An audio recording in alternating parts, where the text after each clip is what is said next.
John warns the people of God not to be contaminated. Many of us may feel rather out of pocket, but this issue does not only arise around Christmas time.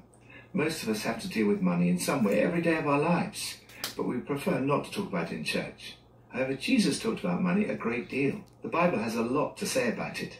Money matters. It matters to us, and it matters to God. How should you handle money? Proverbs 31. It matters to us, and it matters to God. How should you handle money? Proverbs 31. Prioritize relationships over money. Relationships matter far more than money. For example, all the money in the world cannot compensate for an unhappy marriage. On the other hand, anyone who has a happy marriage lacks nothing of value. A wife of noble character who can find? She's worth far more than rubies. Her husband has full confidence in her and lacks nothing of value. As the writer of Proverbs extols the virtues of a wife of noble character, he begins with a number of areas of her life that relate directly or indirectly to finance. She's a great example of someone who has the right attitude to money. As John Wesley said, diligent in earning a living. She gets up early and provides food for her family. She's a good steward. She invests her money wisely. She trades profitably. Second, save all you can. She enjoys her work and the good things of life. She saves some of her earnings. She puts money aside. Third, give all you can. She's generous. She opens her arms to the poor and extends her hands to the needy. Generous giving is the appropriate response to God's generosity and to the needs of others. It's the way to break materialism. Lord, help me to be a good steward of everything you entrust to me. May I always be generous, especially to the poor and needy. New Testament, Revelation 18.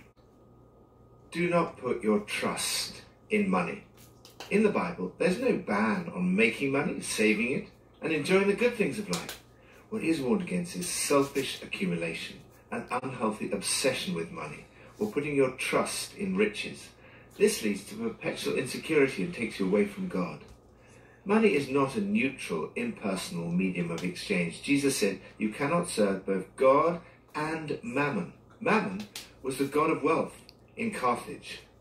Money has all the characteristics of a god. It seems to offer security, freedom, power, influence, status, and prestige. It's capable of inspiring devotion and single-minded preoccupation. Yet, as Dietrich Bonhoeffer put it, our hearts have room only for one all-embracing devotion, and we can only cleave to one Lord.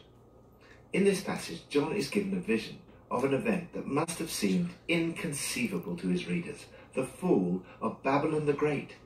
In the immediate context, this is a prophecy of an event that will not take place for another 320 years, the overthrow of the Roman Empire in AD 410. When John was writing, the empire seemed invulnerable. It was at the height of its powers. It was enjoying peace, characteristics of the city, the seeds of its own downfall. Babylon here also represents any power that sets itself up apart from God. John highlights a series of fatal weaknesses that lie behind any society's downfall. First, rampant evil. She's become a home for demons and a haunt for every evil spirit. Second, endemic promiscuity. All the nations have drunk the maddening wine of her adulteries. The kings of the earth committed adultery with her. Third, excessive luxuries. The merchants of the earth grow rich with her excessive luxuries. It is probably her great riches that led to arrogance. Fourth, human trafficking and slaves. Their terrible traffic in human lives. John appears to be pointing out that slaves are not mere carcasses to be bought and sold as property, but are human beings. In this emphatic position at the end of the list, this is more than just a comment on the slave trade. It's a comment on the whole list of cargoes. It suggests the inhuman brutality, the contempt for human life, on which the whole empire's prosperity and luxury rested. Today, human trafficking and the resurgence of slavery, with millions of modern-day slaves, points to something desperately wrong with our society. Riches, splendour and luxury are transient. They come and they go. John warns the people of God not to be contaminated by the sins of Babylon. Come out of her, my people, so that you will not share in her sins. The glories of ancient Rome may have long passed, but this challenge and message are as relevant to us today as they were then. Lord, keep my heart from arrogance and all the other evils that so often can go with relative wealth. Help us as the church to do all we can to fight against human trafficking and modern-day slavery. Thank you that while great empires come and go, the word of the Lord endures forever. Old Testament, Nehemiah 5:7. Set an example in handling money. Nehemiah was a leader who set a superb example in handling money. Sooner or later, most of us will go through times of financial difficulty and lack of resources, either in our own personal lives or in our churches. What do you do in these situations? Nehemiah was facing such a situation. Some of the people did not have enough food to stay alive. Others had to mortgage their fields and homes. Still others had to borrow money to pay their taxes. What can we learn from Nehemiah's example?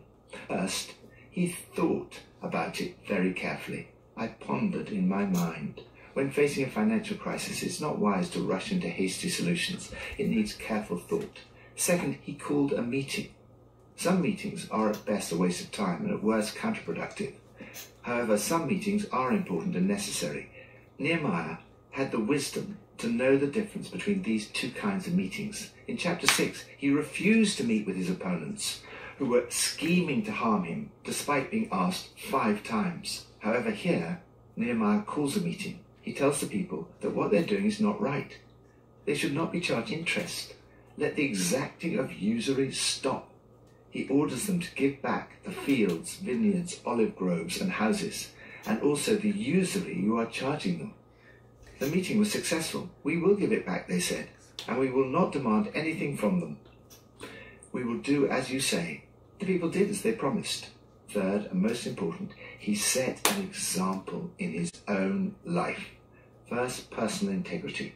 Out of his reverence for God, Nehemiah did not act like the earlier governors who placed heavy burdens of taxation on the people and allowed their assistants to lord it over them. Second, modest lifestyle.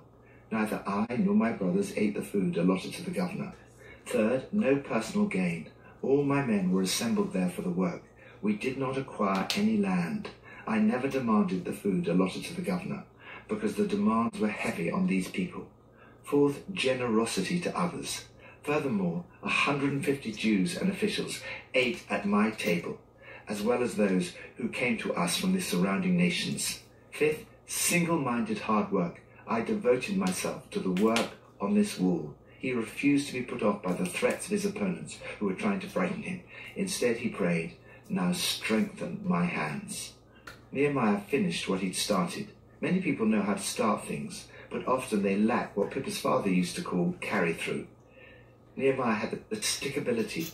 What he had begun it was the critics. So the wall was completed on the 25th of Elul in 52 days. When all our enemies heard about this, all the surrounding nations were afraid and lost their self-confidence because they realized that this work had been done with the help of our God. Lord, give me wisdom in how to handle money. Help me to set an example in my own personal life, to live a life of integrity with no preoccupation with personal gain, and a modest lifestyle, hard work, and generosity to others. Efrads. Looking at Proverbs 31, I feel rather inadequate when I read about this do it all, have it all, be it all woman. Actually, I don't think we have to be all these things. What really matters is our relationship with God and doing what He's called us to do.